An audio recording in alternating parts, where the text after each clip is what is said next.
Niamh, how frustrating was Saturday in Parma after dominating territory and possession for large periods of the game, just to not be able to capitalise on that?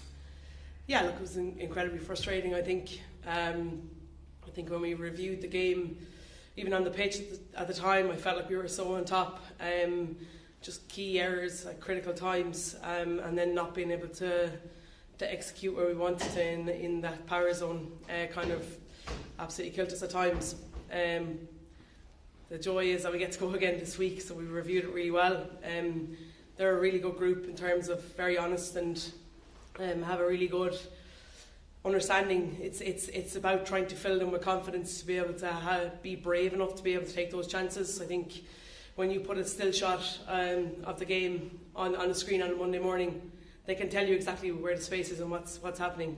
It's just about trying to breathe that confidence into them to be able to go and execute at the highest level. It's going to take time, but we definitely see green shoots, and while I was really disappointed not to win, I was very proud of how they conducted themselves. How's morale in the group after, I suppose, a tough few days with the defeat and then also all the stuff in the media last week? Did it have much of an effect? Yeah, look, I think we as a group are looking in terms of our performances, and clearly, we've not won any game yet, so we're frustrated. The outside noise is draining. I won't tell you a word of a lie. It's very frustrating to.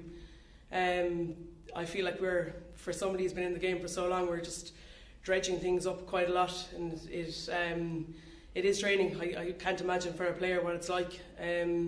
But in terms of what we can control and what we can do, we can just keep getting better as a group. We can keep looking to improve and develop, and keep putting ourselves in positions where, we're getting better all the time. I think from week 1 to week 3, in terms of games, we've definitely, while the wider public might not see it, we as a group can see it as a coaching group, and we just got to keep driving forward. We've got to try and block that noise out.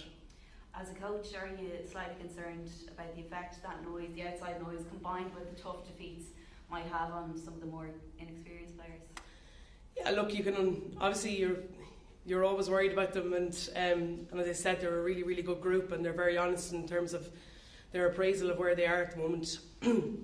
So, of course, you're going to worry about them, but I think we've got to continue as a coaching group to feed them information that shows them how much they're improving week in, week out. We've got to continue to have expectations of what the standards are in and around the group and keep driving it forward. Look, this day and age, you can turn around and tell them not to look on social media and not to read the papers, but that's never going to happen. And when you're 18 and 19 years of age, it's going to be really tough. I think for us as a group, from a playing group 10 or 15 years ago, we wanted the media, we wanted people to sit up and take notice of us as a group of athletes, as a group of rugby players, and now they have it in tenfold. But when the performances don't match that, it can be really difficult. It's great learning for them, and what it does is it makes us more resilient and more together, and this group are very together. Great stuff, Cheersy. Thank you very much. In terms of squad update, are you dealing with any injuries over the next few days? Anybody a doubt for the weekend? I'm not 100% sure, to be honest. I think 3 weeks in the bounce in terms of games, definitely some sore and tired bodies there today. But as far as I'm aware, bar obviously Enya from week 1, I don't think anybody's ruled out. Yeah, there's no obvious issues with a player. No, not from last Saturday. No. Yeah. In terms of, you spoke there about young players dealing with the pressures of the outside noise. How do you think they're dealing with the pressures of being an international and being on TV in front of a big audience every week, where maybe a year or so ago they were just playing club rugby? Like the pressure right around the kind of sphere is pretty big.